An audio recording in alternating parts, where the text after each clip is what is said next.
Bismillahirrahmanirrahim. Alhamdulillahirabbil alamin. Wassalatu wassalamu ala al-mab'uts rahmatan lil alamin. Nabiyina Muhammad wa ala alihi wa sahbihi wa man tabi'ahum bi ihsanin ila yaumiddin, amma ba'd. Ini majelis yang kelima dari pembahasan kita mengkaji kitab Umdatul Fiqh karya al-Imam Ibnu Qudamah al-Maqdisi rahimahullahu ta'ala.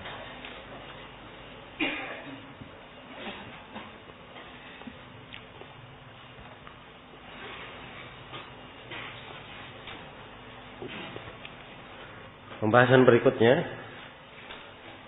di halaman 11, babu nawaqidul wudu.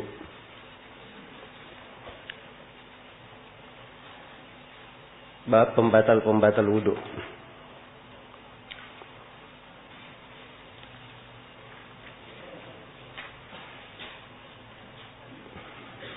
Ada 3 fokus pembahasan di dalam bab ini. Yang pertama, definisi nawaqid, pembatal-pembatal.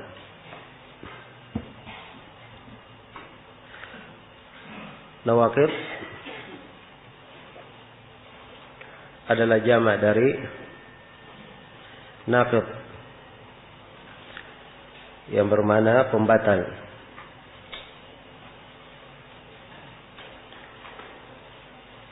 Hal yang membatalkan wudu itu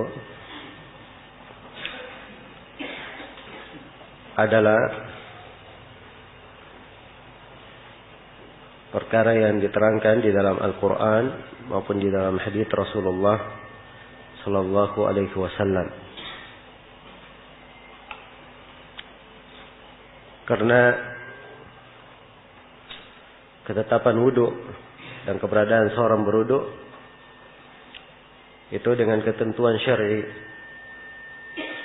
maka menghukumi wudu itu batal juga harus dengan dalil syar'i yang menjelaskan tentang batalnya. Ini kaidah pokok dalam pembatal wudu. Asalnya tidak ada yang membatalkan wudu apabila seorang sudah berwudu dengan wudu yang sempurna sebagaimana yang diperintah. Asalnya tidak ada yang membatalkan wudunya, kecuali kalau ada dalil dari Al-Quran maupun hadits yang menjelaskan tentang kebatalannya. Dan secara umum pembatal-pembatal wudu itu terbagi 2. Ada pembatal wudu yang disepakati oleh para ulama bahwa itu adalah pembatal wudu, tidak ada silang pendapat di antara mereka. Yang kedua, ada pembatal wudu yang diperselisihkan. Ada pembatal wudu yang diperselisihkan. Sebagian yang menganggapnya sebagai pembatal wudu, sebagian yang lainnya tidak menganggapnya sebagai pembatal wudu. Iya.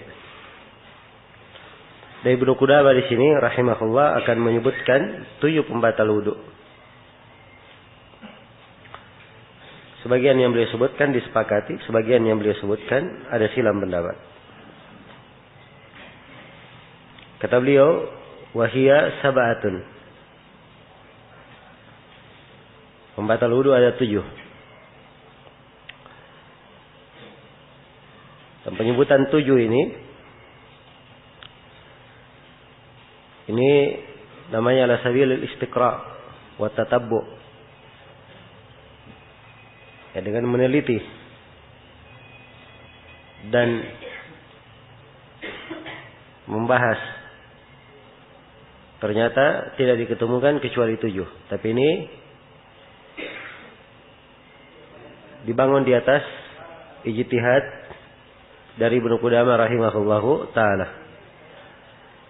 Dan akan kita terangkan nanti bahwa di antara pembatal wudu yang beliau sebutkan, ada yang benar pembatal wudu, dan ada yang benarnya tidak membatalkan wudu. Iya. Baik, yang pertama, dan ini kita sudah masuk ke pembahasan yang kedua, rincian pembatal-pembatal wudu. Yang pertama, yang keluar dari 2 jalur.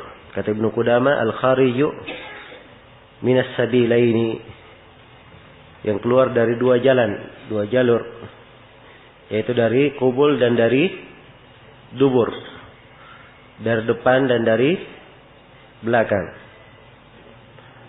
Iya. Al-khariju minas sabilaini ala kulli hal.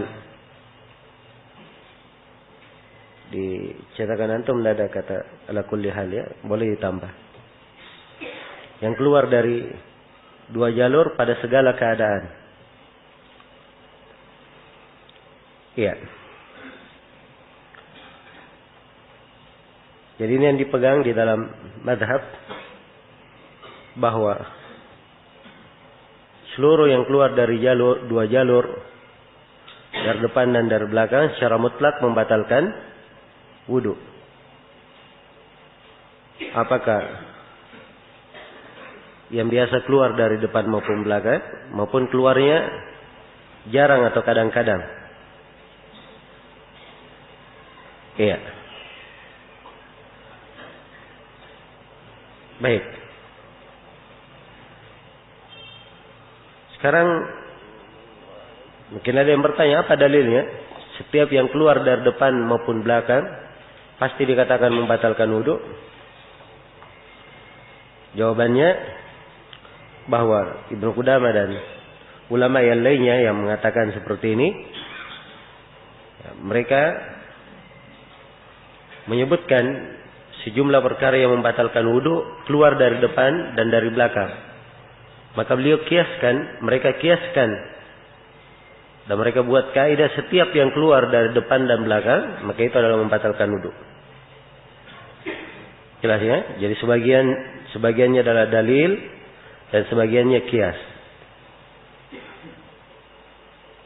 Tapi ini masalah sebenarnya ada pendapat lain di dalam hal ini, bahwa yang keluar dari dua jalur yang dikatakan membatalkan wudu apabila ada dalil yang menunjukkan bahwa itu membatalkan wudu. Karena kita berada di atas kaidah dasar, asalnya tidak ada yang membatalkan wudu kecuali dengan apa? Dengan dalil. Baik, sekarang saya akan rinci beberapa hal yang keluar dari dua jalur. Yang pertama, yang keluar dari dua jalur, ada yang keluar dari dua jalur biasa ya. Seperti air besar, air kecil, angin, buang angin, mani, madi, wadi. Ini biasa keluar dari depan maupun dari belakang. Tentang air besar, Allah berfirman, "Au jaa ahadum minkum minal ghaib." Datang salah seorang dari kalian, atau seorang dari kalian kembali dari WC, dari buang air besar. Jadi disebut di sini buang air besar membatalkan wudu. Kemudian di antara dalil yang menunjukkan batalnya wudu adalah hadits Safwan ibnu Assal, "Walakin min baulin au ghaitin au naum." Akan tetapi sepatu tidak dilepas kalau buang air kecil, buang air besar atau tidur. Sebutkan 3 hadas. Kecil, yang kalau seorang berhadas seperti ini tidak wajib dia lepas sepatunya, boleh dia usap.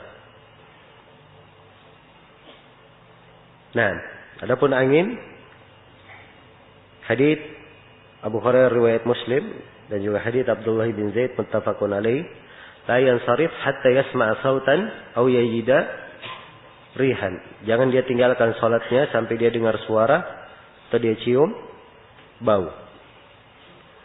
Ya, tentang mani, ini wajib mandi. Akan datang nanti dalil-dalilnya. Tentang madi sudah berlalu bersama kita. Bahwa madi itu adalah najis dan apabila keluar Nabi perintah untuk berwudu. Iya. Tawadda wagsil farjak. Berwudulah dan cuci kemaluanmu, menunjukkan membatalkan wudu. Demikian pula wadi. Ini 3 jenis air yang keluar. InsyaAllah saya akan bedakan nanti di pembahasan mandi. Iya. Jadi ini yang biasa keluar. Dan pada hal-hal yang biasa keluar yang saya sebutkan ini tadi, tidak ada silang pendapat di kalangan ulama bahwa itu dihitung sebagai apa? Dihitung sebagai hal yang membatalkan wudu. Hal yang membatalkan wudu. Baik. Kemudian di antara hal yang keluar dari dua jalur, ada yang keluar di luar dari kebiasaan. Seperti kalau keluar dari dua jalur, keluar cacing misalnya, atau keluar darah, keluar rambut, atau biji-biji batu, atau yang semisal dengan itu. Iya. Nah, di sini Ibnu Qudamah kalau di atas kaidah beliau ini dihitung apa? Membatalkan wudu atau tidak? Batalkan wudu. Sebab kaidah beliau apa saja yang keluar dari dua jalur batal wudu. Iya, dan ini ada dua pendapat di kalangan ulama. Ada yang mengatakan batal, dan ada yang mengatakan tidak batal. Iya. Ada yang mengatakan batal, dan ada yang mengatakan tidak batal.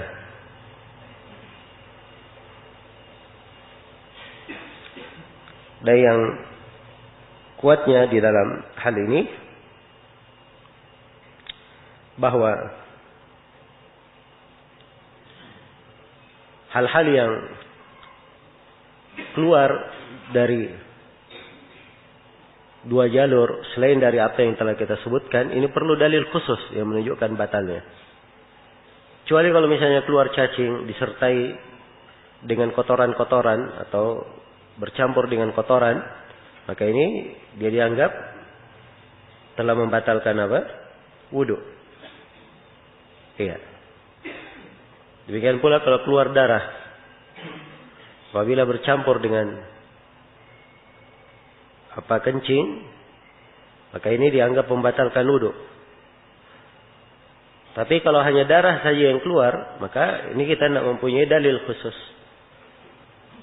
tentang hal tersebut membatalkan wudu. Kecuali kalau darah apa? Darah haid bagi perempuan. Iya. Dan akan datang nanti bahwa darah istihadah itu apabila keluar dari seorang perempuan tidak membatalkan wudunya. Ya, kita akan terangkan nanti bahwa hadits perintah berwudu bagi perempuan istihadah di Sahih Al-Bukhari dikritik oleh Al-Huffaz. Ya, dilemahkan oleh Imam Muslim, An-Nasai, Al-Baihaqi dan selainnya. Karena itu saya bisa simpulkan di sini bahwa apa yang keluar dari dua jalur dianggap membatalkan wudu kalau ada dalil yang menunjukkan bahwa hal tersebut apa? Membatalkan wudu. Nah, seperti pada perempuan misalnya keluar angin dari depan. Iya. Ini biasanya banyak terjadi pada perempuan yang sudah melahirkan. Angin yang keluar dari depan ini kalau dibangun di atas kaidah Ibnu Qudamah membatalkan wudu atau tidak? Batalkan wudu. Sebab kaidahnya setiap yang keluar dari dua jalur batal wudu. Nah, tapi yang benarnya bahwa hal tersebut tidak membatalkan wudu. Tidak membatalkan wudu karena tidak ada dalil yang menunjukkan bahwa hal itu membatalkan wudu. Baik. Ini pembatal yang pertama yang keluar dari dua jalur. Dan telah kita rinci bahwa yang keluar dari dua jalur, yang kuatnya bahwa yang keluar dari dua jalur yang membatalkan wudu adalah apa yang ditunjukkan oleh dalil.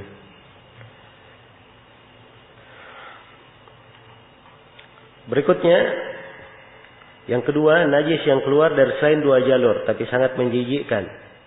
Kata Ibnu Qudamah, wal kharijun najis min ghairihi ma idza fahush.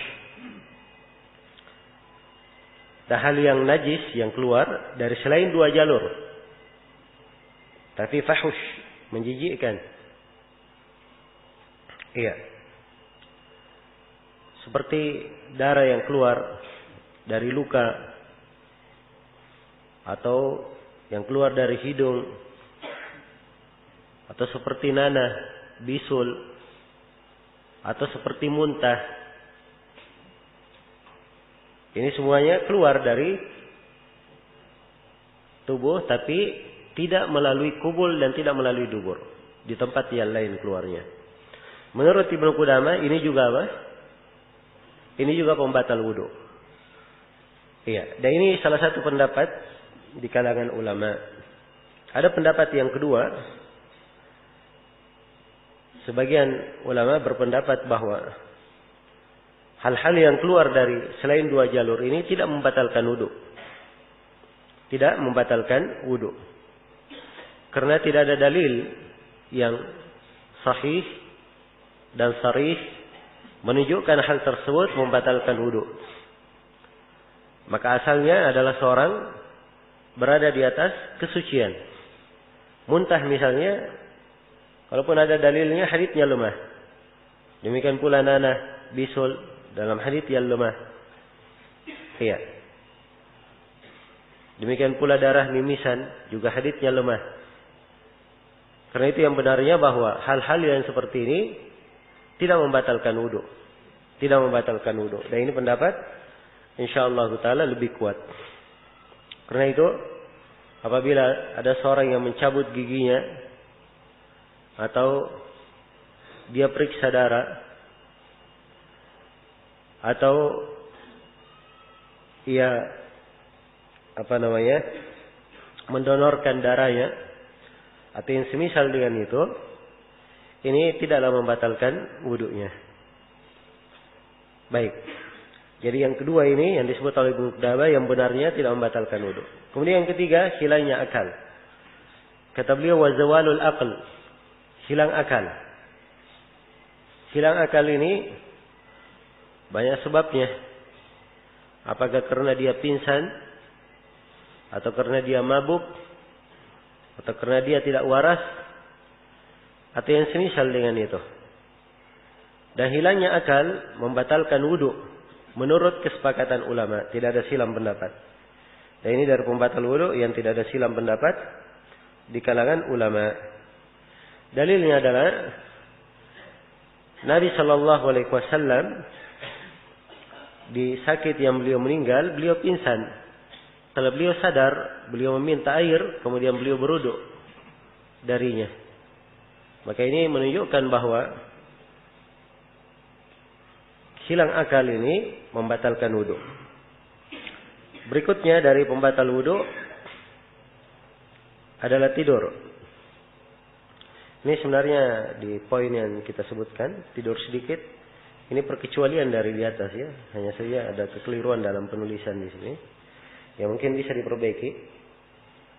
Jadi keempat adalah tidur yang banyak. Di sini tidur sedikit, diganti saja tidur yang banyak. Dalam keadaan duduk maupun berdiri. Jadi hilang akal itu masuk juga di dalamnya tidur sebenarnya. Hanya saja diperkecualikan kalau tidurnya tidur apa? Sedikit. Karena itu kata Ibnu Qudamah illa an-naumal yasira jalisan au qa'ima. Kecuali tidur sedikit dalam keadaan dia duduk maupun dalam keadaan dia berdiri. Ya.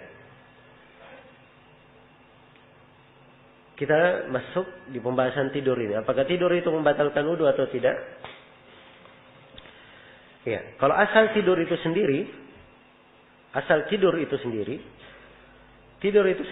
bukan pembatal wudu. Kalau asal pada tidurnya. Karena itu telah syah dari Nabi sallallahu alaihi wasallam bahwa ya sebagaimana dalam hadits riwayat Bukhari dan Muslim dari hadits Ibnu Abbas bahwa beliau bangun salat di malam hari disaksikan oleh Ibnu Abbas. Kemudian Ibnu Abbas berkata, "Tsumma nama." Setelah salat beliau tidur hatta nafakh, sampai beliau keluar suara dari mulutnya. Hatta tsumma atahul muadzin. Kemudian tukang adzan datang kepadanya. Faqaraja fa shalla. Kemudian Nabi keluar lalu salat walam yatawadda dan beliau tidak berwudu. Sini disebut oleh Ibnu Abbas beliau tidur sampai keluar suara. Ya. Mungkin boleh dikatakan ngorok. Setelah itu datang muadzin membangunkan, Nabi keluar sholat langsung apa? Sholat tidak berwudu. Jadi tidur itu sendiri bukan pembatal sholat. Apa bukan pembatal wudu? Tidur itu sendiri. Tapi dia, kata para ulama, adalah midhannatul lil hadath. Hal yang merupakan kekhawatiran adanya hadath. Jadi ini pokok pembahasan sebenarnya di dalam memahami masalah tidur itu membatalkan wudu atau tidak. Karena itu pendapat yang dipegang oleh jumhurul ulama, kebanyakan ulama, bahwa tidur membatalkan wudu kalau tidurnya itu mustaghraq. Tidur yang pulas, tidur yang nyenyak. Dia nggak bisa merasa lagi. Iya, mungkin kalau dia berhadas keluar anginnya, dia tidak rasa apa yang keluar itu. Nah, ini yang membatalkan. Adapun kalau tidurnya dia masih bisa merasa, ini tidak ada masalah. Nah, dan ini jalan pertengahan di dalam masalah tidur ini, menyikapi tidur membatalkan wudu atau tidak. Jalan pertengahan di dalam mengkompromikan hadits-hadits yang ada di dalam hal ini. Sebab ada hadits-hadits zahirnya menunjukkan bahwa tidur tidak membatalkan wudu. Di antaranya hadits Ibnu Abbas yang saya sebut tadi. Di antaranya juga hadits Anas bin Malik, kana ashab Rasulullah sallallahu alaihi wasallam yanamun, thumma yusalluna wa la yatawadda'un. Adalah para sahabat Rasulullah sallallahu alaihi wasallam, mereka tidur, kemudian mereka salat dan mereka tidak berwudu. Iya. Dan juga di hadits Abdullah bin Umar riwayat Bukhari dan Muslim tentang Nabi yang mengundur salat Isya, sampai kata Ibnu Umar, kami sudah tidur di masjid, kemudian kami bangun, kami tidur lagi, kami bangun. Kemudian Rasulullah baru keluar. Kemudian mereka salat, Nabi tidak memerintah untuk berwudu. Nah, maka ini hadis-hadis zahirnya menunjukkan bahwa tidur tidak membatalkan wudu. Tapi hadis Safwan bin Asal dijelaskan bahwa tidur adalah pembatal wudu, walakin min baulin au ghaitin au naum. Akan tetapi kalau hadatnya berupa kencing, buang air besar atau tidur, ya disebut sebagai hadas tidur di situ. Nah, karena itu cara yang mengkompromikannya, dikatakan bahwa kalau tidurnya banyak, mustaghraq, ini membatalkan wudu. Adapun tidur yang sedikit, apalagi kalau tidur sedikit ini di posisi dia duduk, di posisi dia berdiri, ya, ini memang posisi yang menunjukkan dia tidak nyenyak tidurnya. Beda dengan berbaring, ya.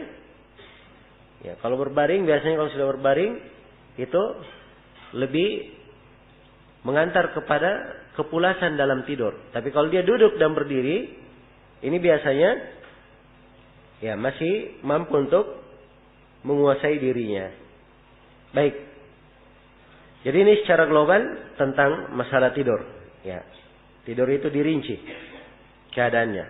Ya, sekali lagi, tidur yang membatalkan wudu yang bagaimana itu? Tidur yang mustaghraq, yang nyenyak, yang banyak. Ya, ukurannya itu tadi, dia nggak sadar lagi. Mungkin kalau keluar hadas atau yang semisal dengannya, dia tidak mengetahuinya. Nah, yang tidak membatalkan wudu yang bagaimana? Tidur yang sedikit. Tidur yang sedikit ini ukuran umumnya itu tadi. Dia masih bisa tahu, ya, atau masih bisa merasakan apa yang ada pada dirinya, masih dia rasakan. Sebagian ulama mengukurnya dia tidurnya duduk atau berdiri, itu ukuran-ukuran untuk mendekatkan. Baik, ini insyaallah taala pendapat yang paling kuatnya, dan ini yang dikuatkan oleh kebanyakan ulama. Iya. Kemudian pembatal wudu yang berikutnya, yang ke berapa sekarang? Yang kelima. Menyentuh kemaluan dengan tangan. Kata Ibnu Qudamah, walam suddakari biyadihi. Ya. Menyentuh kemaluan dengan tangannya. Ini pendapat di dalam madhab Hambali, dan ini pendapat Imam Malik dan Imam Syafi'i. Nah, dan ada pendapat yang lain. Salah satu riwayat dari Imam Ahmad, dan ini pendapat Abu Hanifah, ya, bahwa menyentuh kemaluan tidak membatalkan wudu. Tidak membatalkan wudu. Baik. Ya, ini sebenarnya permasalahan kenapa ada silang pendapat di kalangan para ulama, karena ada dua hadis yang zahirnya bertentangan. Hadis yang pertama adalah hadis Talq bin Habib. Dikatakan bahwa seorang lelaki berkata, "Ya Nabi Allah, ma tara fi masjid rajul dzakarahu ba'da ma yatawadda." Wahai Nabi Allah, bagaimana pendapatmu tentang seorang lelaki yang menyentuh kemaluannya setelah dia berwudu? Maka Nabi sallallahu alaihi wasallam bersabda, "Hal huwa illa bid'atun minka." Hal huwa illa bid'atun minhu. Kata Nabi, itu hanya bagian dari tubuhnya saja. Ya. Jadi hanya dianggap bagian dari tubuh. Sama dengan tangan ini. Bagian tubuh ya. Kalau dia sentuh tangannya, batal wudu atau tidak? Tidak batal wudu. Demikian pula, kalau dia sentuh kemaluannya, tidak membatalkan wudu. Nah, hadits yang kedua adalah hadits Busrah bintu Safwan. Rasulullah bersabda, "Man massa dzakarahu falyatawadda." Siapa yang menyentuh kemaluannya, hendaknya dia berwudu. Jadi hadits yang pertama zahirnya menunjukkan tidak ada masalah menyentuh kemaluan. Hadits yang kedua diperintah apa? Diperintah berwudu. Iya. Dua hadits ini dari sisi periwayatan ilmu hadits memang ada pembahasan. Tapi yang benarnya bahwa dua hadits ini dua-duanya hadits yang diterima, dipakai berhujjah. Iya. Kalau dua-duanya dipakai berhujjah sahih, maka kewajiban kita adalah mengkompromikan antara keduanya. Dan ada banyak jalan di kalangan para ulama dalam mengkompromikannya. Dan mungkin yang paling dekatnya kalau dikatakan bahwa menyentuh kemaluan tidak membatalkan wudu, tapi disunnahkan bagi siapa yang menyentuh kemaluannya untuk berwudu. Iya. Ini tarjih yang dipilih oleh Syekhul Islam Ibnu Taimiyah rahimahullahu taala. Dan ini pula yang dikuatkan oleh Syekh Ibnu Utsaimin rahimahullah. Dan kelihatannya ini pendapat yang paling pertengahan. Jadi hadits Busrah bintu Safwan, "Man massa dzakarahu falyatawadda." Siapa yang menyentuh kemaluannya, hendaknya dia berwudu. Perintah berwudu di situ bukan perintah wajib, tapi perintah sunnah. Dalilnya adalah hadits Talq bin Habib. Karena Nabi hanya mengatakan itu adalah bagian dari tubuhmu saja. Baik. Selesai sudah tentang menyentuh kemaluan. Bahwa menyentuh kemaluan yang benarnya adalah tidak membatalkan wudu. Ya, hanya disunnahkan berwudu. Tidak ada perbedaan menyentuh kemaluan dengan syahwat atau tanpa syahwat. Menyentuh kemaluan dengan kain yang memperantarai atau menyentuhnya secara langsung, tidak ada perbedaan. Kemudian pembatal yang ke-6, menyentuh perempuan dengan syahwat. Kata Ibnu Qudamah rahimahullah, walamsul mar'ati walamsum ra'atin bisyahwatin. Ya, kata beliau, dan menyentuh perempuan dengan syahwat. Menyentuh perempuan dengan syahwat. Iya. Baik, ini pendapat dari sebagian ulama. Mereka menganggap bahwa menyentuh perempuan dengan syahwat itu adalah hal yang membatalkan wudu. Ya, sebagian dari mereka berdalilkan dengan keumuman ayat aula mastumun nisa, atau kalian menyentuh perempuan. Atau kalian menyentuh perempuan. Ya, dan ini salah satu pendapat di kalangan ulama. Ada pendapat yang lain bahwa menyentuh perempuan itu tidak membatalkan wudu. Ya, menyentuh perempuan tidak membatalkan wudu. Karena Nabi sallallahu alaihi wasallam pernah mencium Aisyah radhiyallahu taala anha, atau pernah mencium sebagian dari istrinya, kemudian beliau keluar salat tidak berwudu. Dan dimaklumi bahwa mencium itu, ya, walaupun mungkin tergambar tanpa syahwat, tapi kebanyakan berkaitan dengan masalah mencium disertai dengan apa? Disertai dengan syahwat. Ataupun paling tidak dikatakan midhannatul lisyahwah. Iya. Karena itu, ini hadis adalah dalil yang menunjukkan bahwa menyentuh perempuan tidak membatalkan wudu.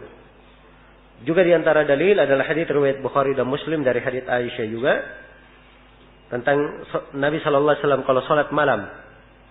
Kadang Aisyah tidur di depan Nabi sallallahu alaihi wasallam, kedua kakinya di arah kiblat Nabi. Apabila Nabi sujud, Nabi memegang kaki Aisyah, lalu Aisyah pun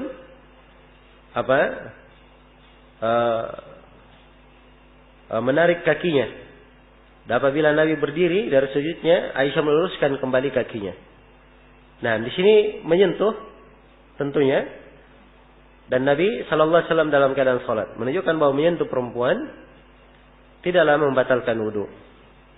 Iya, adapun ayat aula mastumun nisa ini ditafsirkan oleh Ibnu Abbas bukan menyentuh biasa, tapi menyentuh dengan makna khusus, yaitu hubungan suami istri. Hubungan suami istri. Nah, karena itu ya di dalam ayat tidak dikatakan lamasa, tapi mulamasa, aula mastumun nisa. Iya. Aula mastumun nisa. Baik, karena itu yang dikuatkan oleh Syekhul Islam Ibnu Taimiyah, dan ini adalah tarjih dari Syekh bin Baz, Syekh Ibnu Utsaimin dan selainnya, bahwa menyentuh perempuan itu sama sekali tidak membatalkan wudu, dengan syahwat maupun tanpa syahwat. Kemudian pembatal berikutnya adalah murtad. Murtad artinya apa? Keluar dari agama. Kata beliau, wariddatu anil Islam. Dan murtad keluar dari agama. Iya. Siapa yang dalam keadaan berwudu kemudian dia murtad, maka batal wudunya. Ya, sebab agamanya telah batal. Dan ini berdasarkan firman Allah Subhanahu wa taala, "Lain asyrakta la yahbatanna amaluk." Apabila engkau berbuat kesyirikan, akan hancur seluruh amalanmu. Fa in asyraku la habita anhum ma kanu ya'malun. Dikata mereka berbuat kesyirikan, akan hancur seluruh amalannya. Baik, kemudian pembatal wudu yang terakhir adalah memakan daging unta. Kata Ibnu Qudamah rahimahullah, wa aklu lahmil ibil, dan memakan daging unta. Lima ruwiya anin Nabi sallallahu alaihi wasallam, qila lahu ana tawaddau min luhumil ibil, qala na'am tawaddau minha. Qila apa natawaddau min luhumil ghanam, qala in syi'ta fatawadda wa in syi'ta fala tatawadda. Iya. Yang ketujuh atau pembatal wudu yang kedelapan adalah apa? Memakan daging unta. Ya, dan ini dari mufradat di madhab Hambali, hanya di jumhurul ulama tidak mengatakan membatalkan wudu makan daging unta. Ini pendapat Imam Ahmad. Tapi pendapat ini yang benar dan ini yang kuat berdasarkan hadits yang disebut oleh Ibnu Qudamah di sini, bahwa memakan daging unta membatalkan wudu. Nabi sallallahu alaihi wasallam ditanya, "Ana tawadda min luhumil ibil?" Apakah kami berwudu karena makan daging unta? Kata Nabi, "Na'am, berwudulah kalian darinya." Kemudian Ditanyakan lagi kepada Nabi, apakah kami berwudu kalau makan daging kambing? Kata beliau, kalau engkau ingin berwudu, berwudu. Kalau engkau tidak ingin berwudu, tidak ada masalah, kamu tidak berwudu. Menunjukkan bahwa makan daging unta itu adalah apa? Membatalkan wudu. Dan ini berasal dari dua hadits. Hadits Jabir riwayat Muslim dan hadits Bara' bin Azib riwayat Imam Ahmad dan selainnya. Dan dua-duanya adalah hadits yang sahih. Hadits yang sahih. Iya. Dan ini yang dikuatkan oleh Syekhul Islam Ibnu Taimiyah, An-Nawawi, Asy-Syaukani, Syekh bin Baz, Syekh Ibnu Utsaimin dan selainnya. Bahwa berwudu, bahwa memakan daging unta adalah hal yang membatalkan wudu. Hal yang membatalkan wudu. Iya. Baik. Di dalam hadis dikatakan daging unta. Bagaimana kalau dia makan hati unta? Batal wudunya atau tidak? Bagaimana kalau dia memakan lemak unta? Bukan dagingnya dia makan, tapi lemaknya. Ya, bagaimana kalau dia makan lidah unta? Ya, jawabannya sama sih ya. Yang dimaksudkan di sini adalah apa? Bagian dari unta tersebut. Nah, dan ini penamaan mimbab at-taglib, mimbab kebanyakannya. Iya. Bagaimana kalau meminum kuah unta? Batal wudu atau tidak? Ya, jawabannya tidak ya kalau kuahnya. Sebab ini bukan memakan. Bukan masuk dalam makan dagingnya. Baik.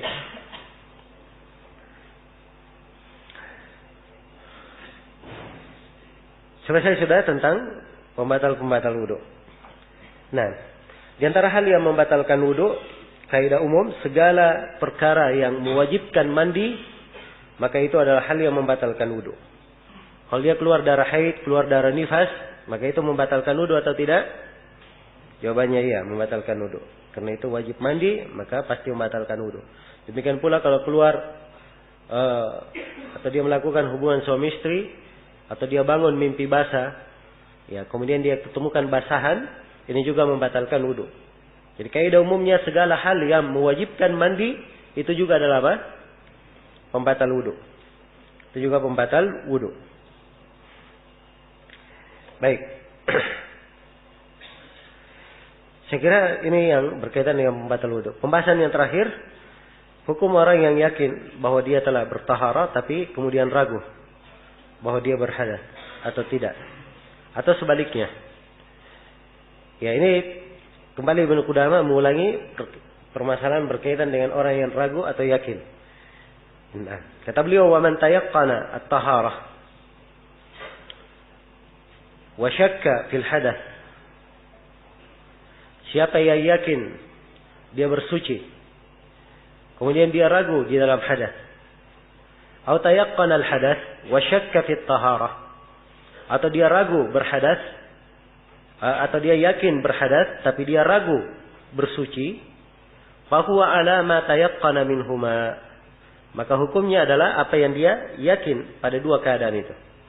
Jadi ini dua keadaan. Keadaan yang pertama, dia yakin bersuci. Yakin dia berwudu. Kemudian dia ragu. Iya. Tadi keluar angin atau tidak? Tadi dia tidur nyenyak sekali atau tidur sedikit? Ya, ada keraguan. Jelas ya? Maka Ibnu Qudamah memberi kaidah. Yang diambil yang mana? Yang meyakinkan. Ya, jadi yang meyakinkan dia bersuci. Berhadasnya meragukan. Dia tinggalkan yang meragukan, diambil yang meyakinkan. Kalau terjadi keadaan sebaliknya, dia yakin berhadas, tapi ragu dia berwudu atau tidak. Dia yakin tadi baru ke WC buang air besar, tapi dia ragu setelah buang air besar, dia tadi berwudu atau tidak, ragu. Maka di sini yang diambil yang mana? Yang diambil bahwa dia berhadas. Sebab itu yang meyakinkan. Adapun keraguan dia tinggalkan. Dan ini sudah berlalu bersama kita ya. Dan sudah kita terangkan hadits Abdullah bin Zaid, la yansarif hatta yasma' sautan aw yajida rihan. Jangan dia tinggalkan salatnya sampai dia mendengar suara kentut itu atau dia mencium baunya. Nah, dan ini kaidah pokok, al-yakin la yazulu bisyak. Keyakinan itu tidak akan sirna dengan keraguan. Selesai pembahasan tentang pembatal-pembatal wudu. Kita pindah ke pembahasan berikutnya di halaman 12.